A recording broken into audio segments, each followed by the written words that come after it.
ماشاءاللہ جزاک اللہ۔ یہ جناب سید عباس صاحب بہت ہی حسین انداز میں اپنی حاضری میں فرما رہے ہیں، اور اسی دوران آج ہماری محفل کے خصوصی مہمان اور خصوصی خطاب حضرت علامہ پیر زیادہ محمد رضا ثاقب مصطفی صاحب ہماری محفل میں تشریف لائے ہیں۔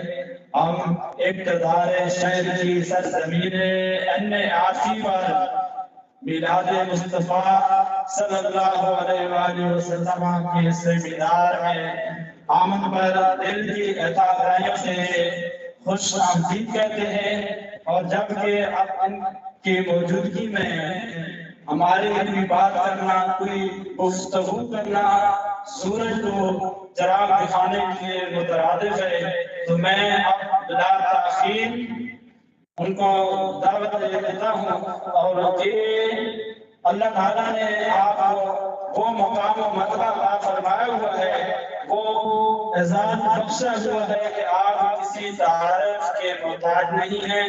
اب میں بلا تاخیر دعوت خطاب دینے جا رہا ہوں جناب حضرت علامہ پیر زیادہ محمد رضا ثاقب مصطفی صاحب۔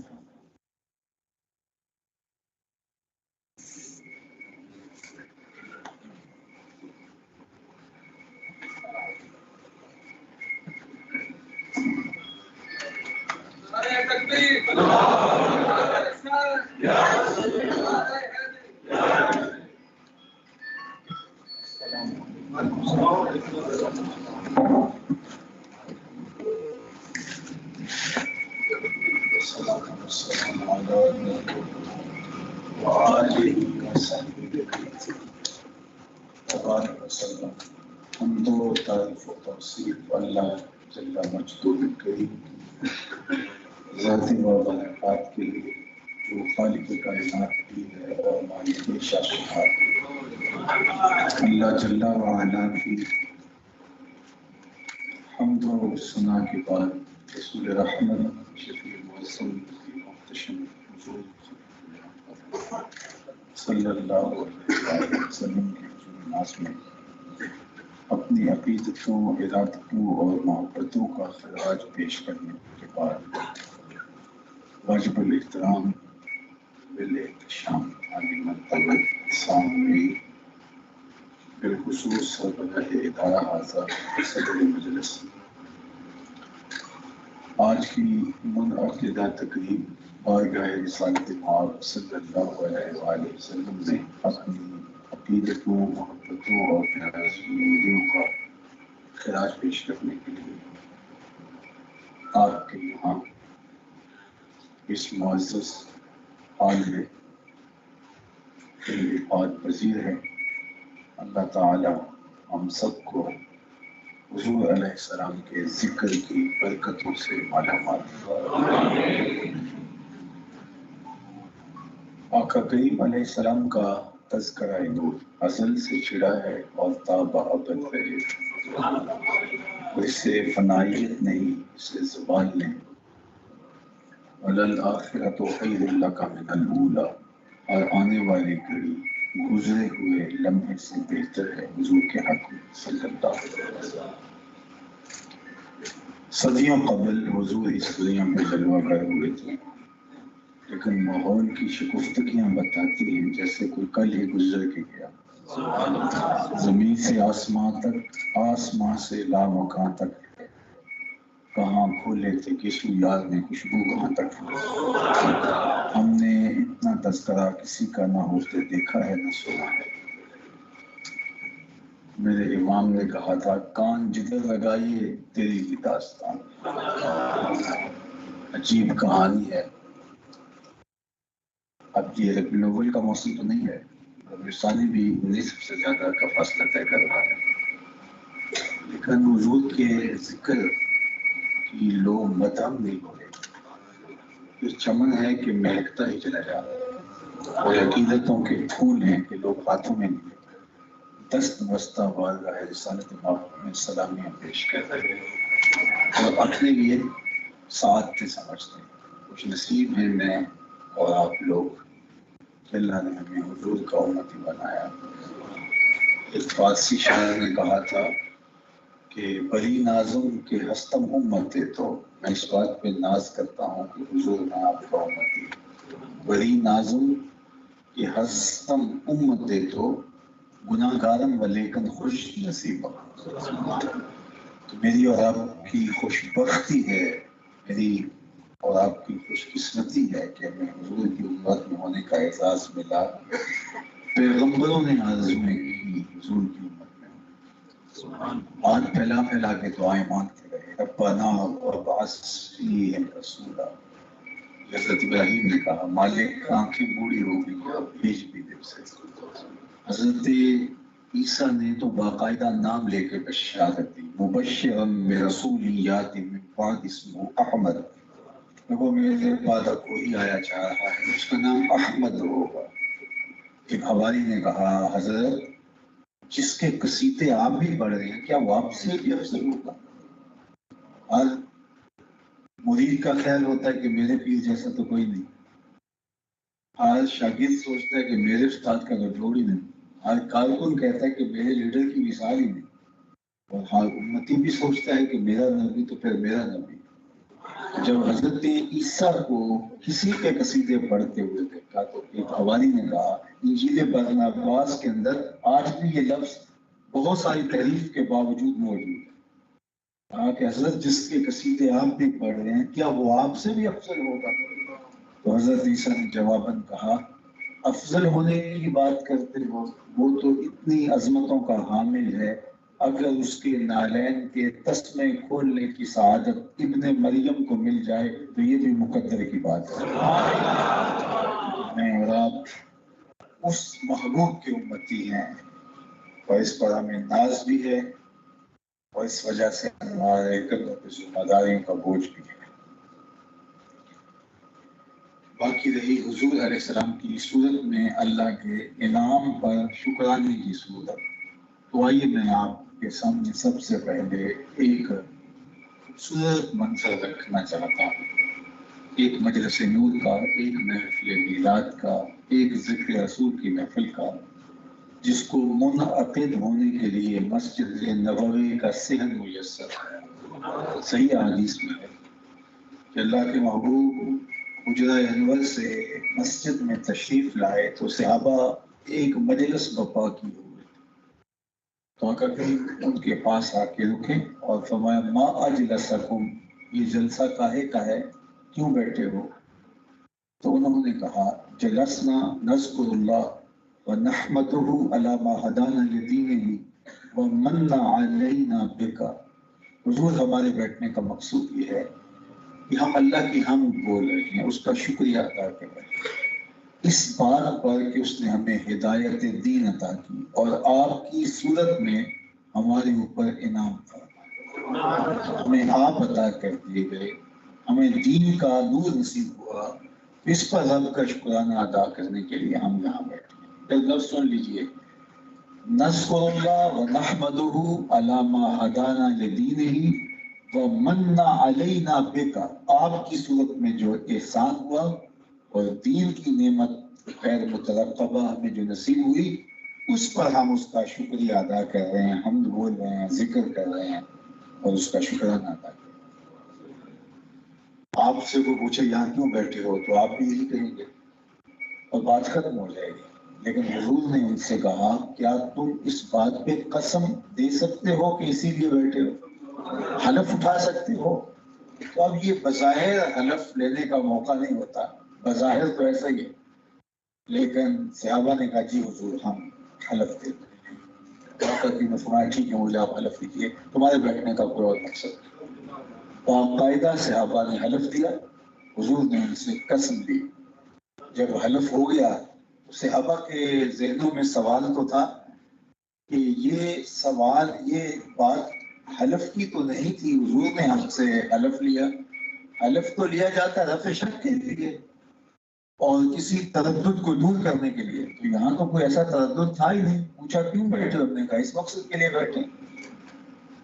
لیکن حضور نے فرمایا مجھے قسم دو، انہوں نے کہا جی ہم قسم دیتے ہیں، باقاعدہ حلف ہوا۔ جب حلف ہو گیا تو صحابہ کے ذہن میں سوال تھا کہ یہ حلف کیوں ہوا؟ تو حضور نے فرمایا صحابہ ابھی تم سے جو میں نے حلف لیا ہے یہ کسی تردد کی بنیاد پر نہیں تھا، تمہارے قول کی صداقت پر کوئی شک نہیں گزرا تھا، بلکہ ماجرا کچھ اور تھا، اور وہ یہ کہ تم یہاں بیٹھے تھے، میں اندر حجرے میں تھا، اتانی جبریل علیہ السلام، میرے پاس جبریل امین حاضر خدمت ہوئے، فاخبرنی ان اللہ یباہی بکم الملائکہ، انہوں نے مجھے کہا محبوب باہر کو نکل کے دیکھو، آپ کے غلاموں کے اس عمل پر اللہ فرشتوں میں ناز کر رہا ہے۔ یہ عمل کون سا تھا جس پہ رب ہو کے ناز کر رہا ہے؟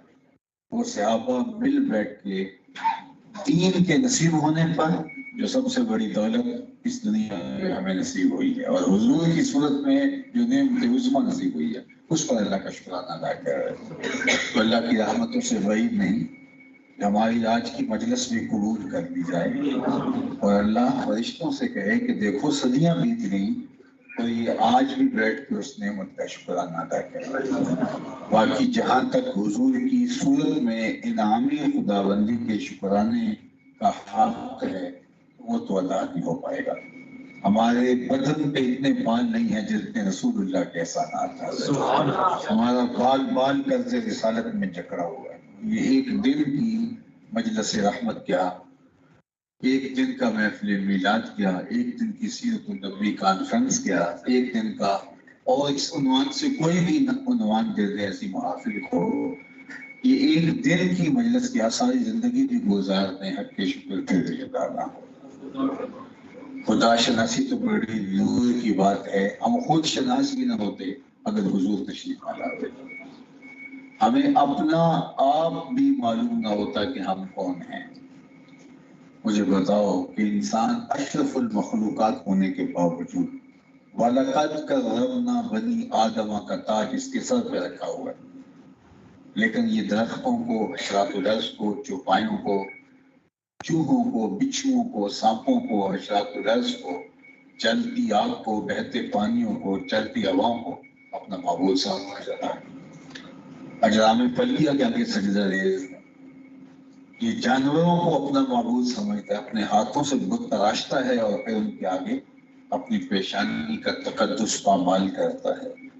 اسے یہ بھی نہیں پتا تھا کہ میں کون ہوں۔ 20ویں گریڈ کا افسر ہو اور درجۂ چہارم کے ملازم کو سلوٹ کرتا پھرے تو لوگ کہیں گے اس کو کیا ہو گیا، اس کو پتہ ہی نہیں، اس کو اپنے منصب کا احساس نہیں ہے۔ اشرف المخلوقات وَلَقَدْ كَرَّمْنَا بَنِي آدَمَ کا تاج اس کے سر پہ، اور وہ اشراط الارض اور چوپایوں کو اپنا معبود مان رہا ہے، سیلوٹ نہیں، معبود مان رہا ہے، اور ان کے آگے ہاتھ جوڑ کے ان سے حاجتیں طلب کر رہا ہے۔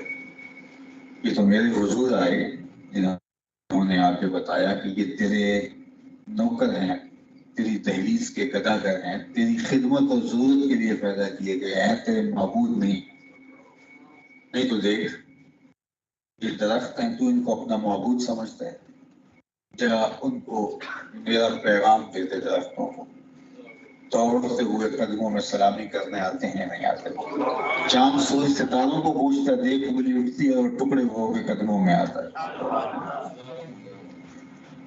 اب انسان کی آنکھ کھلی کہ میں جن کو اپنا معبود سمجھ رہا تھا وہ تو میری چوکھٹ کے فقیر نکلے، وہ تو میری خدمت کے لیے پیدا کیے گئے، اور وَالَّذِي خَلَقَ لَكُم مَّا فِي الْأَرْضِ جَمِيعًا، زمین میں جو کچھ ہے وہ حضرت انسان کے لیے پیدا کیا گیا۔